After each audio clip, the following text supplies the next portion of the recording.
नमस्कार दोस्तों, हरियाणा का अधिकांश वर्ग ये जानना चाहता है कि हरियाणा में मनोहर लाल खट्टर और दुष्यंत चौटाला जी की जो मिलीजुली गठबंधन वाली सरकार है वो रहेगी या किसान आंदोलन की भेंट चढ़ेगी।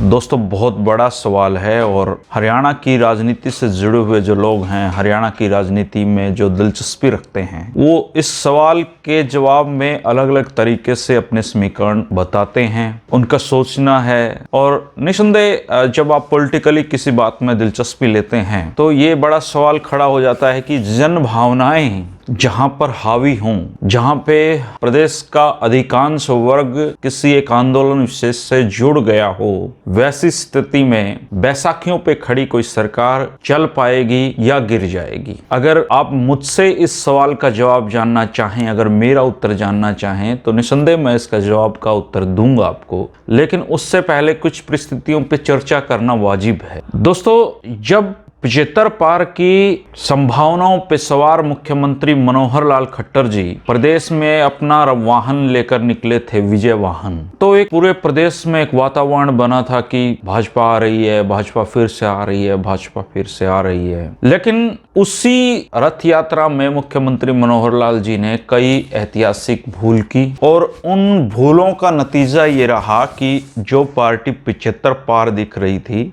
वो सत्ता से पार होते होते बस बच गई। किसी तरीके से 40 सीटें उनकी आ गई। लोगों ने जननायक जनता पार्टी को वोट इसलिए दिया था क्योंकि उस 75 पार के नारे के सामने वो चमके खड़े थे। दुष्यंत चौटाला में युवा सीएम सबको नजर आ रहा था। लेकिन जब वोटर डिसाइड नहीं कर पाया कि किसको वोट देना है, तो एक मोटा मोटा सा उन्होंने ये किया कि जहां पे जजपा जीत रही थी वहां जजपा को वोट दिया, जहां पे कांग्रेस जीत रही थी वहां पे कांग्रेस को वोट दिया, और जहां त्रिकोणीय मुकाबले जहां पे बने वहां पे बीजेपी सीट निकाल गई। हमने सामने की लड़ाई में बीजेपी हारती चली गई। चलो जी, जजपा की 10 सीटें आ गई। दुष्यंत जी ने अपने अनुराग ठाकुर के संबंधों का फायदा उठाया और गाड़ी में आराम से सिर झुकाकर अमित शाह जी के दरवाजे पे वो पहुंचे और प्रदेश में एक सरकार बनी भारतीय जनता पार्टी और जननायक जनता पार्टी के सहयोग से। 1 साल इस सरकार को हो गया है। 1 साल में ये सरकार बड़ौदा उपचुनाव की चुनौती झेल नहीं पाई, हार गई।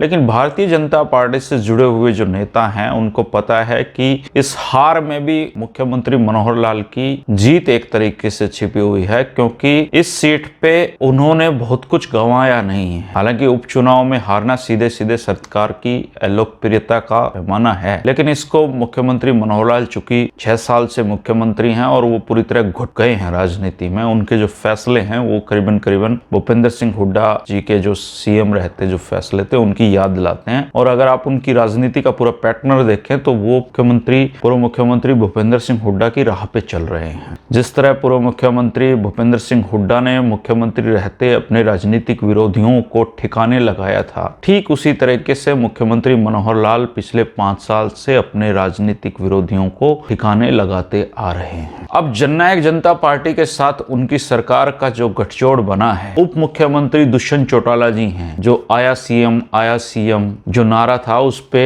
मिला डिप्टी सीएम। उनको ये बात अच्छी तरीके से पता है कि अगर ये सरकार गिरती है तो उनके पल्ले कुछ नहीं रहना है। दोस्तों, एक राजनीति से जुड़ा हुआ, राजनीति में 2 तरह के लोग होते हैं। एक होते हैं फर्स्ट जनरेशन, एक होते हैं सेकंड जनरेशन। और ये जो कुछ राजनीतिक परिवार ऐसे हैं जो 3rd जनरेशन 4th जनरेशन वाले हैं, इन लोगों को भारतीय जनता, हरियाणा की जनता की नस अच्छी तरह से पता है। दुष्यंत चौटाला को अगर सपने में भी आप इस्तीफा देने के लिए कहें, इस सरकार से बाहर जाने के लिए, तो फिलहाल वो किसी भी सूरत में सहमत नहीं होंगे। इसीलिए उन्होंने किसानों के मुद्दे पे जो सेंटिमेंट्स लोगों के हैं और जो सरकार से नाराजगी बढ़ती जा रही है और सरकार टूटने की जो बातें कही जा रही हैं, उनको काउंटर करने के लिए अपने छोटे भाई को आगे कर दिया है, जो अभी तक 1 साल में बैक स्टेज पे नजर आते थे और कभी कभी बोलते हुए नजर आते थे, क्योंकि उनके बारे में भी बहुत सारी बातें चल रही हैं, प्रचलित हैं। अब दुष्यंत चौटाला जी राज में बैठे हैं। दिग्विजय चौटाला जी ने मोर्चा खोल दिया है, किसानों के सेंटिमेंट्स में अपनी बातें मिलाते हुए बहुत ही राजनीतिक सूझबूझ से वो ये साबित करने पे तुले हुए हैं कि वो किसानों के साथ हैं। आप किसानों के साथ भी हैं, आप सरकार के साथ भी हैं। बड़ा भाई सरकार में डिप्टी सीएम, छोटा भाई किसानों के साथ, किसानों के सेंटिमेंट्स के साथ। अब पब्लिक बीच में है, देख रही है इधर उधर क्या चल रहा है। ऐसा नहीं है कि पब्लिक जानती नहीं है, पब्लिक सब कुछ जानती है, लेकिन हाथ पे हाथ धरे कौन बैठेगा राजनीति में। इन 10 विधायकों में से अगर खुद उप मुख्यमंत्री दुष्यंत चौटाला जी, उनकी माताजी नैना चौटाला जी और अनूप धानक को छोड़ दें तो उनका कोई भी विधायक विश्वसनीय नहीं है। और अगर ये दल बदल कानून लागू नहीं होता तो अब तक कई बार इधर से उधर चीजें हो चुकी होती। दुष्यंत चौटाला जी को भी अच्छे से पता है और वो विदेश में पढ़े लिखे भी हैं, उनको थोड़ा ज्यादा ही पता है। दुष्यंत चौटाला जी किसी सूरत में इस सरकार से नहीं निकलेंगे, चाहे कुछ हो जाए।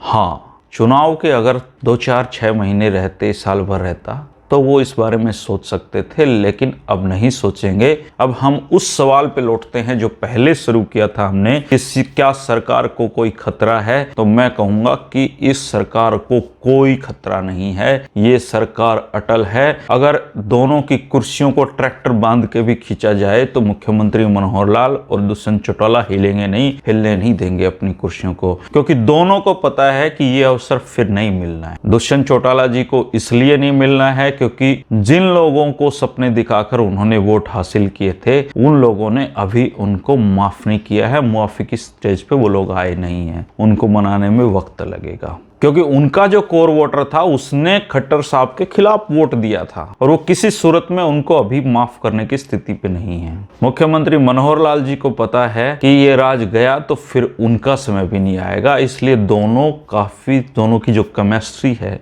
जो लोग राजनीति से जुड़े हुए हैं, इस फील्ड को कवर कर रहे हैं, उनको पता है कि दोनों में कितनी अच्छी छंती है। कुछ लोग तो मजाक में चाचा चौधरी और साबू की जोड़ी भी इसको कहते हैं। तो ये जो सरकार में खतरे की बातें कही जा रही हैं, इनमें कोई आधार इनका नहीं है, लेकिन ये सच है कि किसान आंदोलन में जो सरकार ने गलतियां की हैं, मैं तो इनको सीधे सीधे कहूंगा कि मुख्यमंत्री मनोहर लाल जी ने जो गलतियां इस किसान आंदोलन में की हैं, निसंदेह वो उन गलतियों पे बहुत पछता रहे होंगे। किसानों का रास्ता रोकने के लिए जैसे अवरोध उन्होंने खड़े किए थे, सिर्फ ये ना खड़े किए होते तो आज वो कंफर्टेबल स्थिति पे होते। अब बात करते हैं पूर्व मुख्यमंत्री भूपेंद्र सिंह हुड्डा जी की। वो अविश्वास प्रस्ताव सरकार के खिलाफ लाना चाहते हैं, हालांकि वो नहीं ला पाएंगे क्योंकि राज्यपाल सहमत नहीं होंगे, लेकिन फिर भी वो लाना क्यों चाहते हैं? दोस्तों, कई बार बेर तोड़ने के लिए हम बेरी को हिलाते हैं, उसी तरीके से जो विपक्ष के लोग हैं वो सरकार को हिलाते रहते हैं, और कोई बेर जो बिल्कुल पका हुआ होता है वो इस हिलाने की प्रक्रिया में गिर जाता है, कभी कभी नहीं गिरता है। तो मुख्यमंत्री भूपेंद्र सिंह हुड्डा ऐसी कोशिशें कर रहे हैं और दीपेंद्र हुड्डा को उन्होंने टिकरी बॉर्डर पे भी भेजा है। सांकेतिक रूप से उन्होंने रोटियां भी बना के देखी हैं, लेकिन अभी तक वो बड़ौदा के बाद में पहला ही उनका ये कांग्रेस का दौरा था, तो उनको भी किसान नेता के रूप में वो कह रहे हैं भाई तू भी अब बड़े हो गए हो, तुम भी संभालो चीजों को। लेकिन इस सरकार को किसी तरीका का खतरा इसलिए नहीं है क्योंकि दल बदल कानून है, इसलिए नहीं है क्योंकि दुष्यंत चौटाला और मनोहर लाल खट्टर दोनों को पता है कि इस जोड़ी में ही तुम्हारा भविष्य है। ये जोड़ी टूटी, किस्मत फूटी, इसलिए सरकार टूटने की जो बातें हैं उनमें कोई दमबाजी नहीं है। लेकिन जिस सुकून के साथ राज करने की इच्छा राजनेताओं में होती है, वो सुकून अभी मुख्यमंत्री मनोहर लाल जी और दुष्यंत चौटाला के भाग्य में नहीं दिखता है। उनको राजनीतिक चुनौतियों का सामना करना पड़ेगा और जो गलतियां उन्होंने की हैं उनका भुगतान उनको करना पड़ेगा। किसान आंदोलन के साथ जो सेंटिमेंट्स लोगों के जुड़े हुए हैं, ये इसी तरीके से आगे बढ़ते रहेंगे तो इन दोनों का जो बीपी है वो भी बढ़ता रहेगा और आने वाला जो समय है काफी कष्टकारी दिखाई देता है, क्योंकि किसानों का जो सेंटिमेंट्स है, हरियाणा की जो जनता है, हरियाणा का जो कोर वोटर है, वो आप कोई भी जातिगण समीकरण बिठाएं, किसान सारी जातियों में है और वो आज का जो उनका सेंटिमेंट्स है वो सरकार के खिलाफ है। भले ही आप राज में बैठे हों, भले ही आपके पास जनमत हो, भले ही आपके पास आंकड़े हों, लेकिन जनता के सेंटिमेंट्स जब आपके खिलाफ हो जाते हैं तो कोई भी राजनेता हो उसकी रातों की नींद उड़ जाती है। इस सरकार की भी नींद उड़ी हुई है।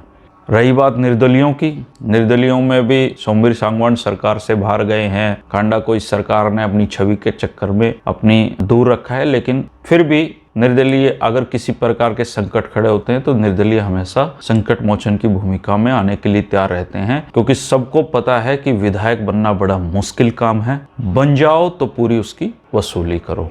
जो शाने राजनेता हैं, चाहे वो बीजेपी के हों चाहे जेजेपी के हों, चुप बैठे हैं। उनको पता है कि इस मुद्दे पे बोलना बेवजह की औंखड़ी में सिर देने वाला काम है। अब जेजेपी ने तो अपनी क्लियर लाइन खींच दी है कि वो किसानों के सेंटिमेंट्स पर दुष्यंत चौटाला जी चुप रहेंगे, दिग्विजय चौटाला उस पे किसानों की सिंपैथी लेने की कोशिश करते रहेंगे, मतलब बैलेंस बनाने की कोशिश करेंगे। मनोहर लाल जी के पास कोई चारा ही नहीं है। उन्होंने जेपी दलाल जी को आगे कर रखा है और जो राजनीतिक अनुभव है उसकी कमी उनमें कई बार दिखती है कि कभी वो इसको चीन से जोड़ते हैं, कभी विदेशी ताकतों से जोड़ते हैं, कभी एसवाईएल से जोड़ते हैं। एसवाईएल एक बड़ा मुद्दा है, लेकिन फिलहाल 3 कृषि कानून बड़ा मुद्दा है। किसान इस पे आप किसी से बात करें कुछ सुनने के लिए तैयार नहीं है, तो किसको मनाओगे भाई आप। इसलिए अच्छा होता वो भी अपने जो दूसरे नेता हैं उनकी तरह इस पे चुप्पी साध लेते।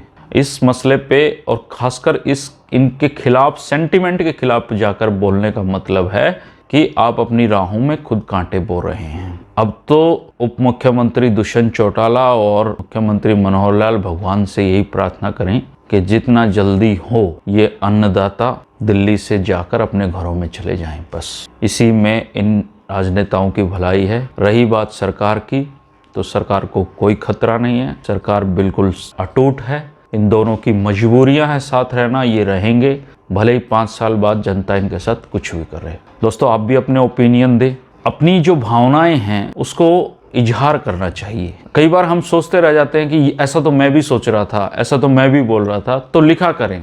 लिखना सबसे अच्छा विकल्प है। अगर आप ये YouTube पे देख रहे हैं तो मेरे चैनल को सब्सक्राइब करें दोस्तों। 8 PM मेरा नियमित शो है, 8 बजे मैं आप लोगों से मिलता हूँ और हरियाणा की राजनीतिक परिस्थितियों पे, गतिविधियों पे क्या चल रहा है इस पे हम नियमित चर्चा करते हैं। आप में से बहुत साथी बहुत अच्छे सुझाव देते हैं जिनको मैं अपनी बातचीत में शामिल भी करता हूं।